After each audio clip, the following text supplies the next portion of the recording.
what like tenacity, what keeps me in the industry, fighting through all the battles. Yeah, just in general, like how important that is, especially being early on in the industry.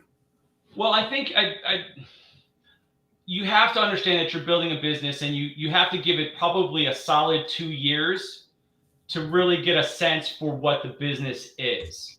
Um, you know, there's all kinds of things to learn.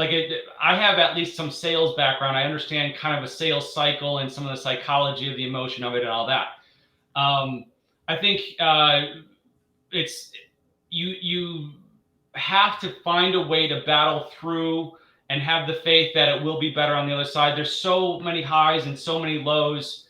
You have to just you have to find a way to be steady, and embrace your successes. One of the things that I had trouble with is that I'm always really my toughest critic, my own personal psychology and all that. That's my own baggage. But one of the things I needed to be clear on is to celebrate the wins and give myself credit for the wins, because that's what's going to put wind in your sails. If you choose not to do that, that's your own fault. Absolutely. Absolutely. Yep. Great. Thank you. So, and kind of, it's in the next thing here, right? So that first campaign didn't go well, but you launched your second campaign. This is where I want to talk about. This is kind of the teaser we kind of gave here, because I think, so I'm going to share just a little anecdote here, because this is something that really changed the way I look at the way I was doing things. I probably heard this. I can tell you exactly when I heard this. MDRT 2015, I think it was, in New Orleans, is when I first heard about this. And this idea that we can have improvement, 1% improvement, little improvements everywhere.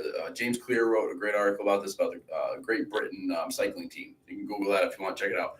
But I think little improvements offer huge returns. And I think this is really interesting, because our average response rate, what we look to get someone on average response rate in our campaigns, is 7%. That's what we see across the board. So if you're hitting 7%, you're average. We don't want to be just average, but hey, you're hitting that minimum standard we want. That's that first kind of barrier we're trying to get over there. Now, 1% increase from there, which is really interesting, is not 1%, right? And I don't know the exact math, but it's like 13, 14%, right? Because it's 1% on 7. And it's like, if I can just increase that 1%, I'm looking at your response rate here, it's 17%. All right. Mm-hmm.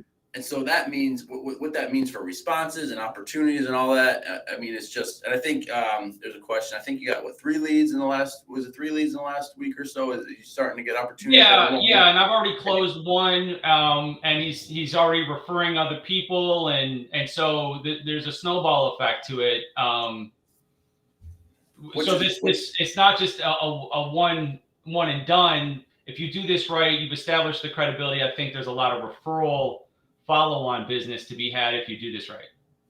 Well, you're building a practice, right? And so let's dissect a couple of things. Let's stay here for a moment. So I want to go back to something you said, and we'll come back to those results and stuff that you're having. You said you're building a business, right? So you're taking a long-term approach to this, which is what you have to do, and you're building a business. And when you say that, so you just had a close, right? And so that first campaign, I'm looking, response rate was actually 7%. I'm looking at it here, not bad. But not perfect. And so and it looks like you just launched February. So yeah. We're only going 2 months back. So you haven't been a member long and run these campaigns. So we launched a new one about not quite a month ago. Tomorrow will be a month. So 30 days ago, this is the one that's working for you. 3 leads in the last week. You've already closed one. You're getting referrals from that. Just out of curiosity, if you had to put a number on it, the next 30 days with this 30-day trial with that business, what's that number if you had to put a number on it? I want to do. I think it's feasible to have 12 to 16 a month. I think that's kind of going to be the math. It could be higher than that. Again, the connections, that's a lagging metric. So I don't know. I'm highly optimistic. I'll tell you what my overall goals are for my business. If that matters. I told the guy when I signed up that I want to do 60,000 a month in commissionable AP. Awesome. Yeah. Yeah. I have no doubt you can